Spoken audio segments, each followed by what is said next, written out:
當一間公司大到連股市都唔會容許佢倒下，會發生咩事？你腦入面諗緊嘅韓國嘅三星、日本嘅三菱定美國嘅花旗，呢啲擁有統治地位嘅龐然大物係點樣被創造出嚟？睇完呢條影片，可能你會有答案。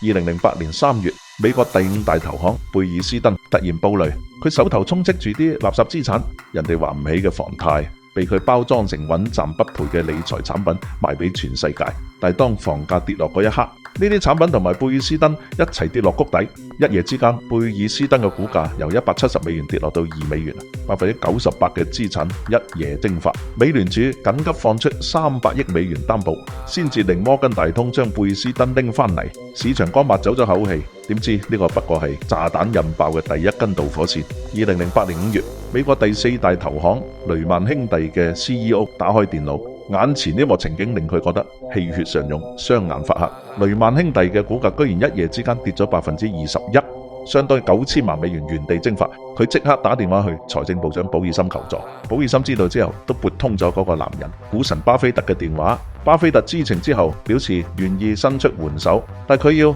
雷曼用遠低於市場價嘅價格發行優先股，仲要放棄大部分未來嘅利潤。雷曼高管聽完當場就拒絕，佢覺得巴菲特係趁火打劫，自以為呢堆爛攤子仲有大量買家等緊接手，佢錯過呢個寶貴機會，轉頭扣咗韓國人。但韓國人都唔係傻仔，一查賬就發現雷曼兄弟真實利潤遠低於財報，所以就立刻退出，仲未等雷曼兄弟收拾好呢一切。緊接住就係7月更加大嘅爆炸，手握全美一半以上房貸嘅最大兩家住房抵押貸款公司房利美同房地美都傳出即將倒台嘅消息。如果呢兩間倒下，唔單止美國人嘅房子要出事，亞洲、歐洲呢啲地方手上嘅呢兩家公司嘅債券都會變成廢紙。如果出現呢種情況，公司破產、員工失業，仲有無數股民嘅資產幾乎清零，波及數以百萬人口嘅巨大災難幾乎即刻爆發。為咗應對呢種情況，財政部長保爾森果斷決定讓政府直接接管兩間公司，